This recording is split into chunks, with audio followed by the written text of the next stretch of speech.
दोस्तों नमस्कार। हरियाणा में मुख्यमंत्री का चुनाव करना बीजेपी के लिए ऐसा लग रहा है यह नासुर का रूप ले रहा है, जिसका कहीं कोई इलाज होता हुआ प्रतीत नहीं हो रहा है। अब इस स्थिति में मैंने जो थंबनेल लगाया है कि अब हरियाणा में मुख्यमंत्री यदि कोई बनता है तो वह राहुल गांधी के द्वारा बनाया जाएगा और कांग्रेस का ही मुख्यमंत्री होगा। यह मैं कोई हवाई बात नहीं कर रहा हूँ या कोई आपको डिलेमा में रखने वाली बात मैं नहीं कर रहा हूँ। यही सच्चाई है जो आगे आने वाले दिनों में आपको देखने को मिलेगा। देखिए हुआ क्या है कि बीजेपी ने चुनाव तो जीत लिया, लेकिन चुनाव जीतने के बाद क्या दिक्कत हुई उसको दिक्कत ये हो रही है कि अब मुख्यमंत्री के तीन उम्मीदवार आगे आ गए हैं। हालांकि जो चुनाव लड़ा गया है नायब सिंह सैनी के द्वारा और उन्हीं को ये कह करके उन्हीं के फेस पर यह चुनाव लड़ा गया है, लेकिन अब दावेदार दो अतिरिक्त हो रहे हैं। एक इनडायरेक्टली जो अनिल विज साहब है और जो डायरेक्टली आ रहे हैं वो राव इंद्रजीत सिंह। अब ये जो हैं आगे अपना दावा इस प्रकार से ठोक रहे हैं जैसे लग रहा है कि वे यदि उनका चुनाव नहीं होता है तो वे तुरंत पाला बदलने के लिए तैयार बैठे हैं। और पाला बदलेंगे तो कहाँ जाएंगे यह आपको बताने की ज़रूरत नहीं है। सारा कुछ सेट किया गया है, कुछ भी इधर उधर नहीं होगा। जड़ा भी इधर उधर यदि होता है तलवार के धार पर अभी बीजेपी है, थोड़ा भी इधर उधर होगा तो बस मामला बिगड़ जाएगा और मामला बिगड़ेगा तो मैंने जो कहा है वही होने जा रहा है। तो ऐसा क्यों हो रहा है? आखिर कुछ तो कारण होगा कि बीजेपी में ये महासंग्राम छिड़ गया है और सभी लोग एक दूसरे के साथ एकदम लठम लठ कर रहे हैं। बीजेपी वाले क्या करते हैं, वे तोहमत लगाते हैं, ब्लेमिंग लगाते हैं कांग्रेस पर। और अभी वे कहाँ चले गए हैं? अभी उनके घर में हो रहा है, सब चुप हैं। तो इन्हीं सब बिंदुओं पर आज हम लोग चर्चा करेंगे कि आखिर सरकार बनेगी तो किसकी बनेगी। बीजेपी की बननी तय है लग रहा है, लेकिन बीजेपी के यहाँ तो 3 लाठी वाले लोग लठ लेकर खड़ा है। तो अब किसकी सरकार बनेगी? जाहिर है कांग्रेस की सरकार बनेगी। तो कैसे बनेगी, क्या परिस्थितियां होंगी, इन्हीं पर आज हम लोग चर्चा करेंगे। लेकिन इसके पहले कि हम वीडियो को प्रारंभ करें, आपसे सादर निवेदन है कि इस चैनल को आप सब्सक्राइब करें और यदि यह वीडियो आपको अच्छा लगे तो इसे लाइक करना ना भूलें। हाँ, अपने फ्रेंड सर्किल में अपनों को यह शेयर ज़रूर करें इस वीडियो को। तो देखिए क्या हुआ है, जब तक भाजपा के अध्यक्ष रहे हमारे गृह मंत्री साहब अमित शाह जी, कभी भी पर्यवेक्षक के रूप में कहीं भी नहीं गए। अब क्या स्थिति आ गई है कि वे हरियाणा में मुख्यमंत्री का चुनाव करने के लिए एक पर्यवेक्षक के रूप में जा रहे हैं। वे परसों निकलेंगे, यानी 16 तारीख को वे जाएंगे और उनके साथ मध्य प्रदेश के मुख्यमंत्री मनोज यादव जी जाएंगे। अब ये दोनों आदमी वहाँ जा कर के जितने भी ये 3 में से तो एक को तो मान्यता मिली हुई है, नायब सिंह सैनी को उन्हीं के फेस पर चुनाव लड़ा गया है, उनको तो कोई इनकार करेगा नहीं। अब जो 2 आगे आ रहे हैं उसमें सबसे महाबलशाली राव इंद्रजीत सिंह को रखा गया है। अब इसके बाद भी छुपे रुस्तम के तरह अनिल विज साहब भी आ रहे हैं। अब सबका दावा है कि हमें मुख्यमंत्री बना दो, अपना अपना दावा लेकर के सभी लोग उपस्थित हैं। बात भी सही है, उनका जो ये यादव ग्रुप से आते हैं, हाँ, राव इंद्रजीत सिंह जी, अब इनका कहना है कि हमें यहाँ का चीफ मिनिस्टर बनाओ, क्योंकि हमारे करीब करीब 12 से 13 एमएलए हैं और वे बड़े ही प्रभावशाली हैं। उनका कहना है कि आपके 8 से 9 मंत्री चुनाव हार गए, लेकिन हम लोग देखिए जीत करके आ गए हैं, इसीलिए हमारा दावा बड़ा ही मजबूत बनता है। उनका भी है, सही कहना है। अनिल विज साहब का कहना है कि यदि हमें मुख्यमंत्री बना दिया जाए तो हम आगे आने वाले सालों में हरियाणा को स्वर्ग बना देंगे।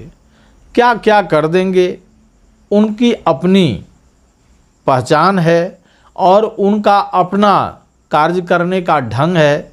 हमेशा वे माने टीवी चैनलों पर, न्यूज़ चैनलों पर वे हमेशा छाए रहते हैं। तो खैर, उनकी एक अलग पहचान है, इसमें नो डाउट। अब प्रश्न उठता है कि इधर ये लोग यदि आपस में लड़े तो फिर सीधा का सीधा फायदा ये कांग्रेस को देंगे। यदि मान लिया जाए ये 12 लेकर के, जैसा वे कह रहे हैं, वे कांग्रेस की तरफ पाला बदल दें, यह कह करके कि हमें मुख्यमंत्री बना दो, कांग्रेस तुरंत रेडी हो जाएगी, कांग्रेस की सरकार बन जाएगी। और इस स्थिति में बीजेपी ने जो जितना कमाया है वो सारा का सारा 1 मिनट में छूमंतर हो जाएगा। तो ये सारी चीज़ें जो होंगी और जो होने वाली है, प्रबल संभावना है इसकी, क्योंकि वे छोड़ने वाले नहीं हैं। उन्हीं को शांत करने के लिए यहाँ मध्य प्रदेश के मनोज यादव जी को ले जाया जा रहा है, इसीलिए कि वहाँ जा कर के वे कहेंगे कि देखिए एक यादव मुख्यमंत्री तो मैं हूँ, अब दूसरा यादव मुख्यमंत्री कैसे ये बीजेपी बना दे, इससे गलत संदेश जाएगा वगैरह वगैरह, ये समझाएंगे। अब वो समझेंगे कि नहीं यह तो उन पर निर्भर करता है। तो ये सारी चीज़ें हैं जिस पर कि हम लोग आराम से यह चर्चा कर सकते हैं कि वे यदि नहीं मानते हैं, यदि मैं यहाँ यदि लगा रहा हूँ, यदि वे नहीं माने तो फिर कांग्रेस की सरकार बननी तय है और उसे कोई भी इनकार नहीं कर सकता है उससे।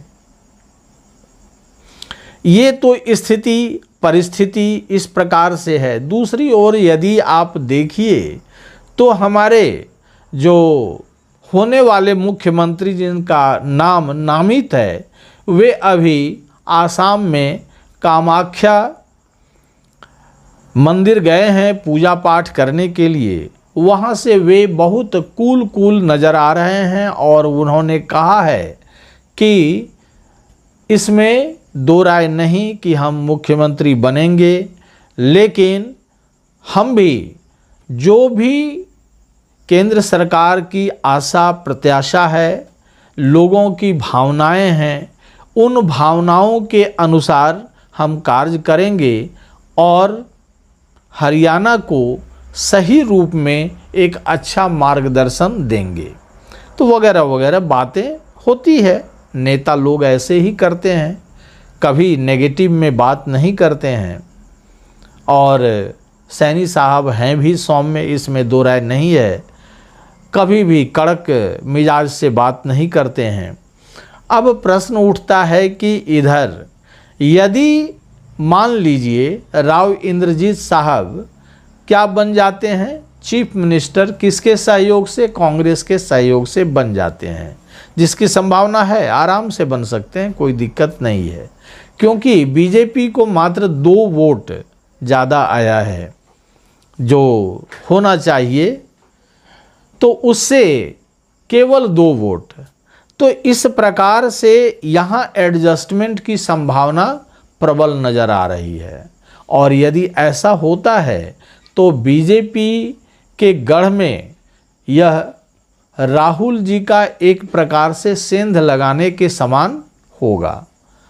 तो देखिए यहाँ पर ये मुख्यमंत्री बन सकते हैं अथवा नहीं, ये तो हम नहीं कहेंगे कि बनेंगे अथवा नहीं, लेकिन 90% संभावना यह है कि कांग्रेस के समर्थन से ये मुख्यमंत्री बन जाएंगे, यानी कांग्रेस की सरकार वहाँ बनने वाली है। थोड़ा भी इधर उधर डमाडोल होता है तो इसीलिए सारा का सारा दारोमदार दे दिया गया है अमित शाह जी पर कि आप जाइए और इसको एडजस्ट कीजिए, नहीं तो फिर दिक्कत है। चाणक्य के रणनीति का यह परीक्षा ही है, जिसमें अब ये सफल हो जाते हैं तब तो बहुत अच्छी बात है, असफल होते हैं तो कांग्रेस की सरकार बननी तय है, तय है, तय है। अब जरा सा इससे हट करके थोड़ा जो दूसरे जगह सुगबुगाहट हो रही है, माने आप जानते ही हैं, वह दूसरे जगह का हम नाम क्या लेंगे, वह है महाराष्ट्र। महाराष्ट्र में क्या चल रहा है, एकनाथ शिंदे जी डिमांड कर रहे हैं सीधे कि मेरे फेस पर, माने मुख्यमंत्री के फेस पर चुनाव लड़ा जाए। भारतीय जनता पार्टी यह हर जगह पब्लिश करे, सबको बताए, लिखित में बताए कि आने वाले समय में एकनाथ शिंदे ही मुख्यमंत्री का पद संभालेंगे यदि गठबंधन बीजेपी का शासन में आता है तो जीत करके। तो ये स्थिति है। और इसके बाद वह बीजेपी से भी ज़्यादा सीट के शेयरिंग में डिमांड कर रहे हैं। अब उधर क्या हो रहा है, उधर अजीत पवार जी का है कि मुझे इतना ज़्यादा सीट दो जिससे कि हम कम से कम 12 से 15 मुस्लिम उम्मीदवारों को खड़ा कर सकें, क्योंकि वह मेरा वोट बैंक है। अब इन दोनों की स्थिति ये है कि अब उसे यदि देते हैं तो फिर मुख्यमंत्री ये बन पाएंगे एकनाथ शिंदे जी, क्योंकि उधर 15-20 जो भी मांग रहे हैं मुस्लिम उम्मीदवार खड़ा करेंगे तो मुस्लिम उम्मीदवार कैसे समर्थन करेंगे। तो ये सारी चीज़ें वहाँ हो रही है, माने सिर फुटौल की स्थिति बन रही है। कोई भी कम सीट लेने के लिए तैयार नहीं है। अब इस स्थिति में बीजेपी क्या करेगी कहना कठिन है। रोज नित्य प्रतिदिन ऐसे ऐसे फैसले लिए जा रहे हैं और उसको एकनाथ शिंदे इस प्रकार से प्रसारित कर रहे हैं कि देखो मैं ही मुख्यमंत्री हूं और मैं ये सारा निर्णय ले रहा हूं, आने वाले समय में मैं ही मुख्यमंत्री होऊंगा और इस पर जो भी आधा अधूरा रहेगा उसे मैं पूरा करूंगा। तो ये सारी चीज़ें, सारी कवायद ये चल रही है कि हमें मुख्यमंत्री रहने दो, बीजेपी के साथ उनका चल रहा है। और जनता को भी लुभाने का प्रयास कर रहे हैं कि देखो हम कितने सशक्त मुख्यमंत्री हैं। जबकि ऐसा हुआ है कि वहाँ ही मैंने उनके अपने दल के, अपने साथी के नेता का हत्या कर दिया जाता है। चाहे गुट जो भी रहे, लेकिन हत्या तो हुई। लॉ एंड ऑर्डर की स्थिति पर कांग्रेस और शरद पवार जी और ये उद्धव ठाकरे जी, तीनों का एक मुश्त हमला हुआ है और इसमें इन लोगों के पास अब उसका उत्तर देने के लिए कोई भी शब्द नहीं बचा है, क्योंकि हर तरह से ये देखिए होता है ना कि दूसरे ऑपोजिशन के मेंबर या कोई जनरल पब्लिक पर माने आक्रमण होता है या उनकी हत्या कर दी जाती है, लेकिन यदि आपके गठबंधन के साथी यानी आपके अजित पवार के पार्टी में रहने वाले जो बाबा सिद्दीकी हैं, उनका मर्डर कर दिया जाता है। अब उनके मर्डर के बाद अब कुछ रह जाता है क्या? सरकार जब अपनी ही रक्षा नहीं कर पाती है तो वह किस प्रकार से जनरल पीपल की और ऑपोजिशन के लोगों की रक्षा किस प्रकार से करेगी? तो ये सारी चीज़ें हैं जिस पर कि हम लोग सोच सकते हैं कि आखिर महाराष्ट्र में ऐसा क्यों हो रहा है। इधर महाराष्ट्र में महाराष्ट्र के ही लिए दिल्ली में बैठक हो रही है और यह बैठक हो रही है खड़गे साहब के निवास स्थान पर। महाराष्ट्र के जितने नेता हैं वे आए हैं और उसमें राहुल गांधी जी भी रहेंगे। सब लोग यह निर्णय लेंगे कि किस प्रकार से बीजेपी और एकनाथ शिंदे की जो पार्टी है उसको हम किस प्रकार से पराजित करेंगे। तो देखिए, जब तक उन लोगों में सीट शेयरिंग अच्छे ढंग से नहीं हो जाता है, यानी राहुल गांधी, शरद पवार जी और इधर उद्धव ठाकरे जी, इन लोगों का यदि सीट शेयरिंग अच्छे ढंग से हो गया तो ये बड़ा ही टफ फाइटिंग देंगे, इसमें दो राय नहीं है। और बीजेपी के द्वारा जो समर्थित ये दल है और संगठित ये दल है, उनको अब बहुत ही माने अच्छा टफ फाइटिंग इनको मिलने वाला है, इसमें दो राय नहीं है। इधर जितने भी बीजेपी की सरकारें हैं सब जगह कानून और माने कानून की जो स्थिति है वह एकदम बद से बदतर हो गई है। क्या है कि उत्तर प्रदेश में भी कानून का राज करीब करीब समाप्त हो चुका है। तो इस चीज़ पर ये जितने भी चीज़ें हैं सब पर हमारे राहुल गांधी जी क्या करेंगे, इसका फ़ायदा उठाने का प्रयास करेंगे और उनको फ़ायदा मिल भी रहा है, नो डाउट। तो देखिए हरियाणा में किसकी सरकार बनती है और महाराष्ट्र में किसकी सरकार बनने वाली है, इन पर हम लोग चर्चा करते रहेंगे और आपसे यही अपेक्षा करते हैं कि आप कम से कम इन सभी बिंदुओं पर अपना राय हमें ज़रूर दिया कीजिए।